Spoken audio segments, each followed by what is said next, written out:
Now, here's where I get to compliment the HPLO, my hosts, whose guidelines for compatible infill is another step in this series.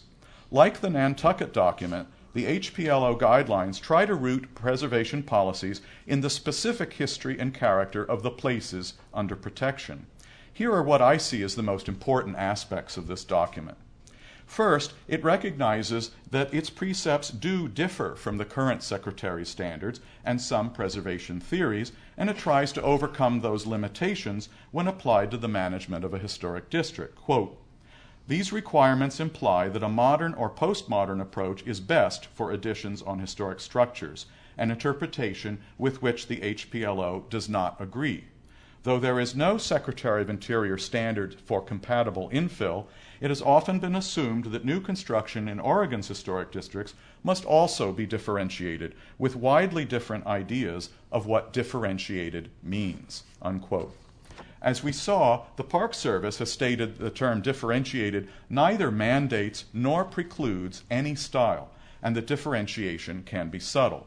But the HPLO document goes further, explicitly requiring visual consonance and proscribing visual dissonance, without framing this judgment solely in terms of style. By framing principles to govern compatible infill, something the standards cannot do, the HPLO document is a model for other communities and for the Park Service itself in filling this fundamental gap in our official preservation policy. Like the Nantucket program, the Oregon document recognizes that preservation guidelines should be place-specific. What this does is ground the guidelines in the specific building culture of the place, rather than frame the discussion in terms of what some group of people might think is good design or of our time. Looking more closely at the principles, I'd like to just call your attention to numbers 1 through 5. The district is the resource, not its individual parts. This is truly the fundamental principle upon which all the others are built. It reflects the growing awareness, which started back in the 1920s in Charleston, that the thing to be preserved is not the individual building as an artifact, but the urban fabric, what in New Orleans the locals call the tout ensemble. This emphasizes the properly urbanistic dimension of preservation and justifies the regulation by asking individual buildings and their property owners to see their sites as contributing assets to a larger entity, like an ecosystem whose wholeness is more than the sum of its parts, but which is only viable if all of those parts remain healthy. Naturally, the National Register nomination form is a primary documentary source for determining the character-defining elements of the district, but many districts have gone beyond by creating their own surveys, and that's obviously a very helpful thing to do. Second, new construction will reinforce the historic significance of the district, and as a subheading, an understanding of the character and significance of the district should predicate any design or development activities. 3, new construction will complement and support the district. Infill buildings should not deviate in a detracting manner from these elements, but appear as complementary members of the district. I like that phrase, members of the district, not thinking of buildings as isolated bits, but members of a kind of society of buildings that form the district. 4th, infill will be compatible yet distinct. New buildings should be identifiable as being of their period of construction. However, they should not be so differentiated that they detract from or visually compete with their historic neighbors. Style is discouraged from being the primary indicator of differentiation.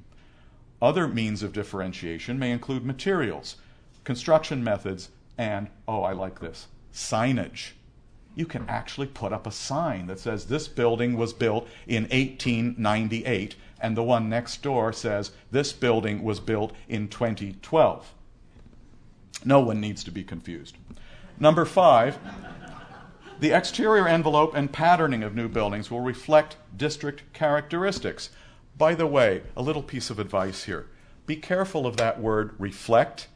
In Bath, in England, they had the word that new buildings must reflect the historic buildings. So Nicholas Grimshaw built a building made of glass that literally reflected the Georgian building across the street and thereby was granted permission to build it. So be careful of those literal interpretations. This series of points is valuable because it explains the objectives of the guidelines and then progressively focuses on more and more specific means to achieve them. The guidelines remove the suggestion that district commission judgments are merely aesthetic choices or subjective preferences. The judgments must consider what protects, reinforces, and builds upon the valued historic significance of the place. Now, neither contemporary nor traditional design is preferred or suppressed. So a kind of style neutrality has been defined here, and I think that's correct. The goal here is what Michael Mahaffey here in front of me and I have called in an op-ed piece that we jointly wrote, character conserving transformation, adaptive rather than catastrophic change. Now, I haven't had an official response from the Park Service, but some informal responses I've received indicate some irritation on the part of the Park Service staff that the HPLO document targets some older Park Service practices and policies and illustrations, which they have gone to some lengths recently to update. But of course, we'd have to say that's not the fault of the Oregon authors, since those older attitudes are so entrenched in many places, and the Park Service itself has not gone out of its way to distance itself from the widespread misinterpretation of its guidance. However, I'd like to share with you a comment by Vince Michael, who is a member of the board of the National Trust and professor of preservation at the School of the Art Institute of Chicago, who is currently writing a book about the history and management of historic districts. He said this: certainly more documents like this, produced in a very open, consultative environment and addressing the important realities faced by districts, can be of enormous help in the necessary revision of the Secretary of Interior standards, unquote. Finally, the always quotable Clem Labine wrote this: the HPLO guidelines represent a new milestone because now an official preservation organization has taken note of grassroots protests and has published clear historic district design principles that contradict much of daily practice in the U.S. The 7 new guidelines emphasize, correctly in my view, the overarching importance of architectural compatibility in preserving the special character of historic districts, unquote. So congratulations on that, and my best wishes for the implementation of these guidelines across the state. You are in the forefront of a growing movement within the preservation field.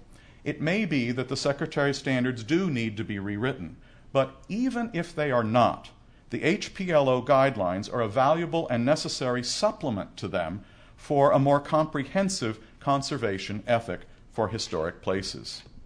Implicit in both the Oregon and Nantucket guidelines is a notion that I think is crucial to understand, and that is that appropriateness rather than conformance with a particular view of history is what counts.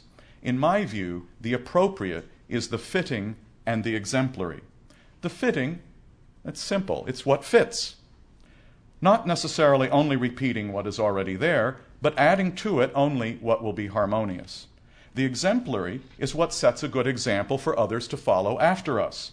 You can't design or approve a project for a district that, if repeated, would ruin the district. You should only design and approve what you want to see more of, because if a project is successful, it will be imitated. So every time a new project is approved, it becomes the context. So then the person after that says, well, I'm going to design this because I'm responding to the context of the last building. So you have to make sure that each building you approve will set the right example for the next person. The wholeness and continuity of the district as an ensemble must be more important than the perceived quality of any one structure on its own. Standard 9's differentiated and compatible does not offer the tools necessary to do this in districts, because differentiation at an urban scale has greater repercussions than at the individual building scale. This is why the curatorial management of a living historic district requires the additional tools that Charleston, the state of Oregon, and the island of Nantucket have tried to adapt.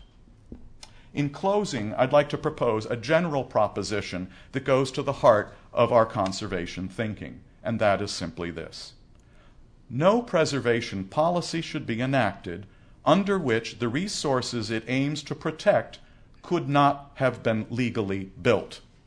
Think about that for a moment.